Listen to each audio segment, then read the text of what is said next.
क्या है ब्लिंकिट? ग्रोफर से ब्लिंकिट कैसे बना?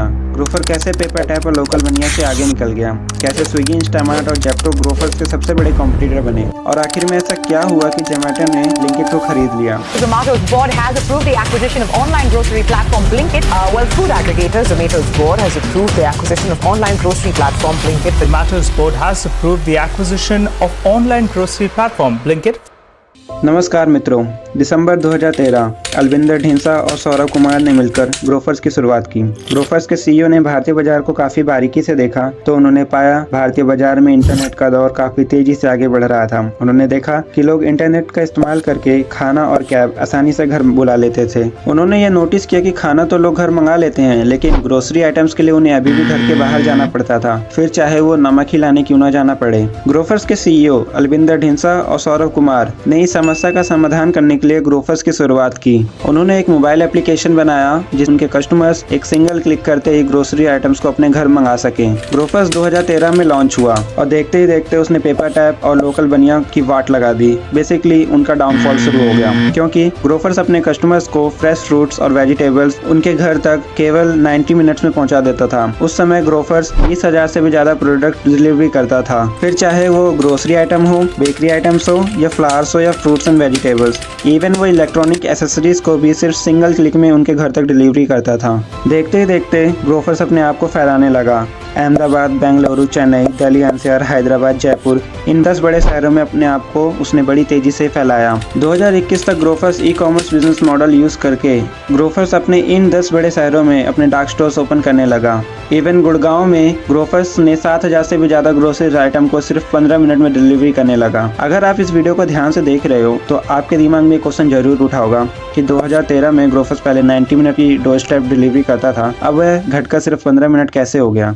देखो, ग्रोफर्स अपने कस्टमर्स को फ्रेश आइटम ही डिलीवर करता था। ग्रोफर्स के पास जो भी ऑर्डर आते थे वह फ्रेश आइटम्स को बाजार से खरीदता और कस्टमर के घर डिलीवरी कर देता था, जिससे उससे मार्जिन भी काफी कम मिलता था और फ्रेश आइटम को खरीदने के लिए काफी टाइम भी लग जाता था। तो उसने डिलीवरी टाइम को कम करने के लिए मेजर सिटीज में अपने डार्क स्टोर्स ओपन किए और उन डार्क स्टोर्स में काफी सारी ग्रोसरी आइटम्स को स्टोर करके रखने लगा।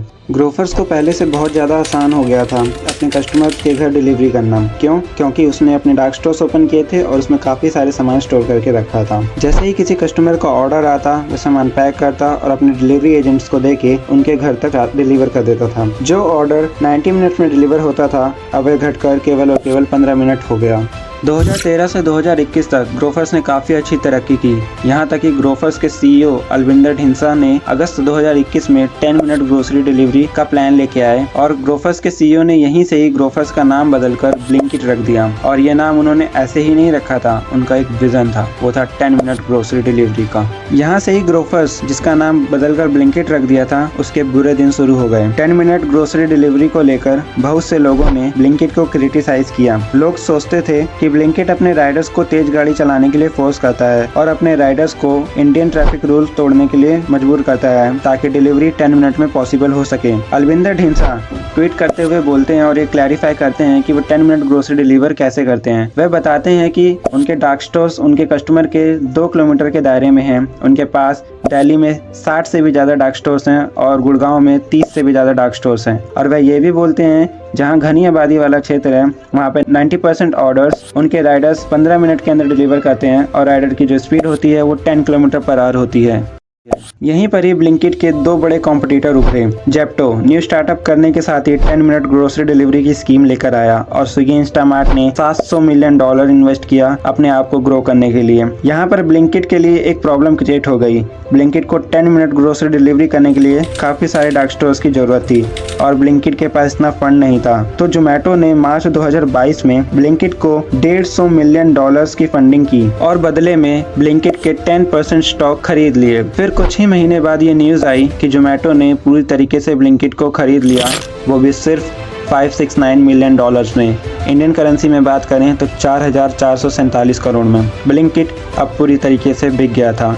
अमेरिकन मल्टीनेशनल इन्वेस्टमेंट बैंक के ओनर गोल्डमैन सैच्स बोलते हैं कि ब्लिंकिट अब जोमेटो से भी काफ़ी ज़्यादा वैल्यूएबल है और यह भी बोलते हैं भविष्य में ब्लिंकिट की टोटल वैल्यू $13 बिलियन होगी। तो गाइस देखा आपने ब्लिंकिट ने कितना ज़्यादा स्ट्रगल किया अपने आप को ग्रोथ करने के लिए। वहीं पेपर टैप और लोकल बनिया डूब गए और ब्लिंकिट ने अपने आप को जिंदा रखा। उसके लिए उसे बिकना ही पड़ा, लेकिन वो बिक गया। तो गाइस अगर आपको ये वीडियो पसंद आई हो तो प्लीज़ इसे लाइक करें, शेयर करें और कमेंट करके मुझे ज़रूर बताएं कि वीडियो आपको कैसी लगी। तब तक के लिए जय हिंद।